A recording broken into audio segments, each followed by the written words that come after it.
గత 14 ఐసీసీ ఈవెంట్లో team India knockout చేసిన సందర్భాలు 12 అంట. అందులో 3 సార్లు ట్రోఫీ గెలిచింది.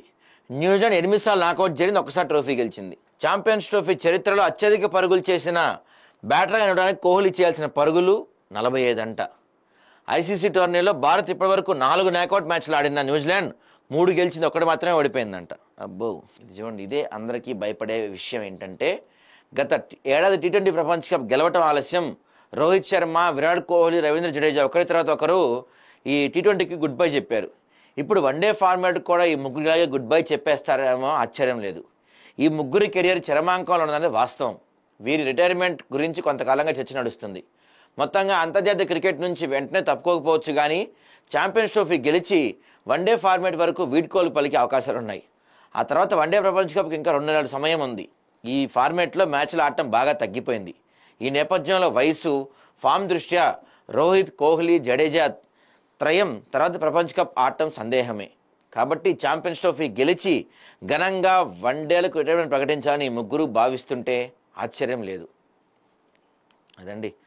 సో ఛాంపియన్స్ ట్రోఫీ ఫైనల్లో భారత్, న్యూజిలాండ్ తొలిపట్టం ఇదే తొలిసారి కాదు. 2000లోనే 2 జట్లు టైటిల్ కోసం బరిలో దిగాయి. అప్పుడు దీన్ని ఐసీసీ నాకౌట్ టోర్నీ అనేవాళ్ళు. ఫైనల్లో ఫేవరెట్గా బరిలో దిగిన సౌరవ్ గంగూలీ నేతృత్వంలోని భారత్ జట్టు స్టీఫెన్ ఫ్లెమింగ్ నాయకత్వంలోని న్యూజిలాండ్కి షాక్ ఇచ్చింది.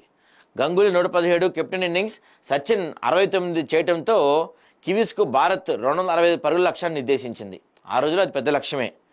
132 పరుగులకే 5 వికెట్లు కోల్పోవడంతో భారత్దే ట్రోఫీ అనుకున్నారు అభిమానులు. కానీ క్రిస్ గెయిన్స్ 102 నాట్అవుట్ కెరియర్లో ఉత్తమ ఇన్నింగ్స్తో టీమిండియాకు షాక్ ఇచ్చారు.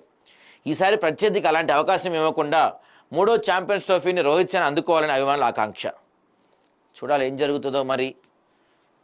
వరుస విజయాలు విశ్వాసాన్ని రెట్టింపు చేస్తుంటే, బ్యాటర్ల ఫామ్, స్పిన్నర్ల జోర్లు ఉత్సాహాన్ని ఇస్తుంటే, ఫేవరెట్గా ఆఖరి పోరాటానికి సిద్ధమైంది టీమిండియా. న్యూజిలాండ్తో ఛాంపియన్స్ ట్రోఫీ ఫైనల్ నేడే.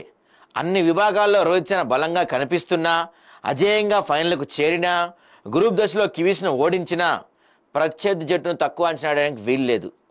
ఐసీసీ టోర్నమెంట్ అనగానే టీమిండియాపై మెరుగైన ప్రదర్శన చేసే న్యూజిలాండ్ మరోసారి ధీమాగా బరిలో దిగుతుంది. దీటైన బ్యాటింగ్, స్పిన్ విభాగం ఉన్న కివీస్తో భారత్కు సవాల్ తప్పకపోవచ్చు. మరి ఏం జరుగుతుంది?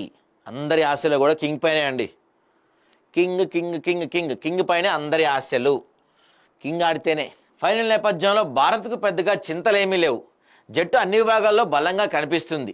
ఏ బ్యాటర్ కూడా పూర్తిగా ఫామ్లో లేకుండా లేడు. ముఖ్యంగా విరాట్ కోహ్లీ సూపర్ ఫామ్ జట్టు గొప్ప సానుకూల అంశం. పరుగుల లేమి నుంచి బయటపడుతూ ఒకప్పటిలాగా సాధికారికంగా ఆడుతూ అతడు జట్టుకు ఎనలేని విశ్వాసాన్ని ఇస్తున్నాడు. ఇప్పటి వరకు 4 మ్యాచ్ల్లో 72.33 సగటుతో 217 పరుగులు చేసిన కోహ్లీ జట్టు విజయాల్లో కీలక పాత్ర పోషించాడు. పాకిస్తాన్తో ప్రతిష్టాత్మక మ్యాచ్లో సెంచరీతో సెమీఫైనల్ ఆస్ట్రేలియాపై మేటి ఇన్నింగ్స్ అతని విలువ ఏంటో చూపించాడు. మరోసారి అతడు పెద్ద ఇన్నింగ్స్ ఆడాలని జట్టు కోరుకుంటుంది. కెప్టెన్ రోహిత్ శర్మ పరుగుల వేటలో వెనుకబడ్డా లైన్లోనే ఉన్నాడు. ఓ భారీ ఇన్నింగ్స్ బాకీ ఉన్నాడు. అతడు కానీ బ్యాట్ జులిపిస్తే భారత్కు తిరుగుండదు. సెంచరీతో టోర్నీ మొదలుపెట్టిన గిల్ గత 2 మ్యాచ్ల్లో విఫలమయ్యాడు. ఫైనల్లో శతకాలను ఉవ్విళ్లూడుతున్నాడు. మరోవైపు శ్రేయస్, అక్షర్ల ఫామ్ జట్టును ధీమా పెంచుతుంది. 4వ స్థానంలో శ్రేయస్ వరుసగా 56, 79, 45 కొట్టాడంట. 5వ స్థానంలో అక్షర్ పటేల్ మంచి ఇన్నింగ్స్ ఆడుతున్నాడు. రాహుల్, హార్దిక్ కూడా లైన్లోనే ఉండడంతో భారత్ కలిసి వచ్చే అంశం. సెమీస్లో ఈ ఇద్దరు దూకుడు ఇన్నింగ్స్తో ఆకట్టుకున్న సంగతి తెలిసిందే. ఈ బ్యాటర్లంతా సమిష్టిగా రాణిస్తే భారత్ను ఆపటం ప్రత్యర్థికి కష్టమే. మరి చూడాలి. అంటే మనకు అన్నీ ఈజీగానే ఇంకేముంది అని కనిపిస్తుంది, కానీ తర్వాత మాత్రం ఫలితాలు ఒక్కోసారి మారుతూ ఉంటాయి. న్యూజిలాండ్కి ఇది 3వ ఛాంపియన్స్ ట్రోఫీ ఫైనల్.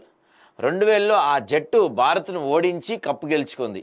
2009లో ఆస్ట్రేలియా చేతుల్లో ఫైనల్లో ఓడింది. మనకి మాత్రం ఇది భారత్కి ఇది 5వ ఛాంపియన్స్ ట్రోఫీ ఫైనల్.